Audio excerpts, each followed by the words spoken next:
Welcome back to Consider This. Melisa and Sharaad here with you tonight.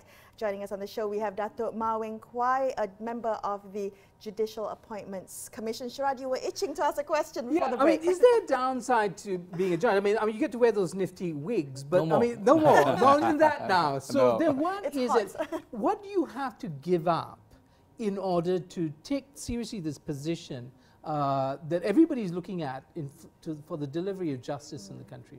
What do you have to give up? Okay, starting from the bar's perspective, a member of the bar, I think it's a crowning glory for any lawyer to aspire to join the bench.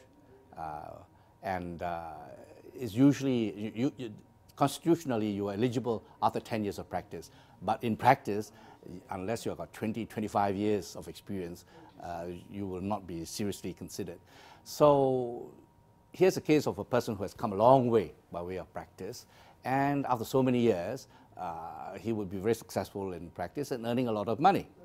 So by the time they join the bench, one of the downsides is you will experience a pay cut, right? Because Wow. a JC who earns the same as a judge, but just that his tenure is on contract, whereas the judge is permanent.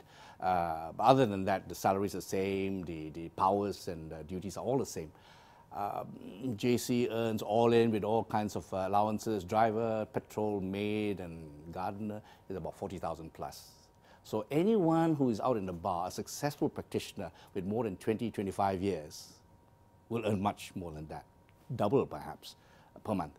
So be prepared for that. And it's so heartening to know that many of them, in fact all of them who come for interview will say, I know this, I'm prepared to have a pay cut because I want to do that little bit to change things around and from within. Wow. The question of the kind of life you can lead, I mean, if you're a successful lawyer, your friends and indeed your clients who might now become people of, within a particular case, right?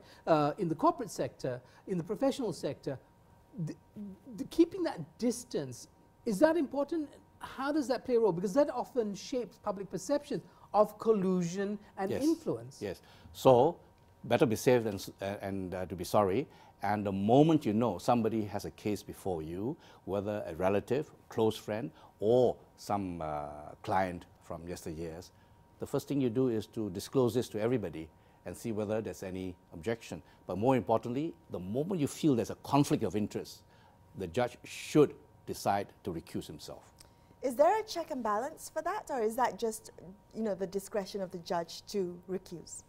Well, the check and balance is that you make a disclosure, Okay. and the parties will then evaluate and see whether it's a serious conflict or something which happened so many years, so not really that important. And so yes, they will say no, there's no need to recuse. We carry on because the judge has to create a lot of trust, not only in the system but in himself.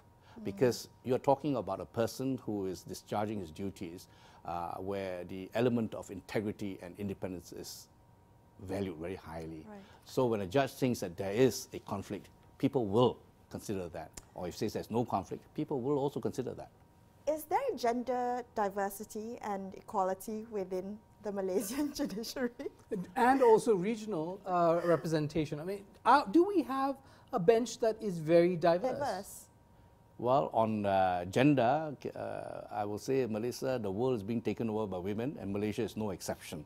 And the judiciary is far from being the exception. I think right now, from the junior or the subordinate courts right up to the courts, federal court included, I think women constitute almost, 50+%, 60%? Okay. So that's a large number. That's good. We have a first lady Chief Justice for the whole right. judicial system. Diversity, in fact, it is in the Act itself that we should be looking for people from diverse backgrounds, be they academics, members of the bar, members of the judicial and legal service, because 50% of the applicants come from the service, people who have been in the public sector, judicial and legal service, so the magistrates, the sessions court judges. But Once what they about are senior ethnic enough. diversity? What about representations from Sabah and Sarawak? Have we covered that sufficiently? Ethnic diversity, yes, that is a given, definitely. That's always considered to have some balance. And yes, Sabah and Sarawak, there will always be consideration for candidates from Sabah and Sarawak for appointment to the Sabah and Sarawak bench. All right. In the last couple of minutes that we have left, what point, or what would you like the public to know about the Judicial Appointments Commission and the work that you're looking to do and push forward?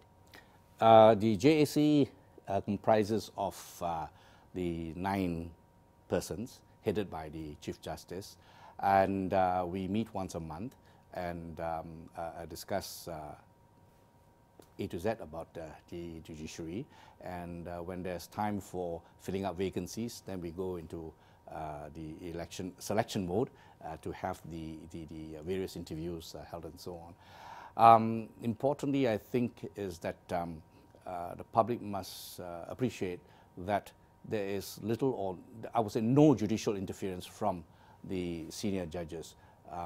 It is really not correct to say that, oh, judges, senior judges give a phone call or talk to the junior judges to decide, how to decide on a case.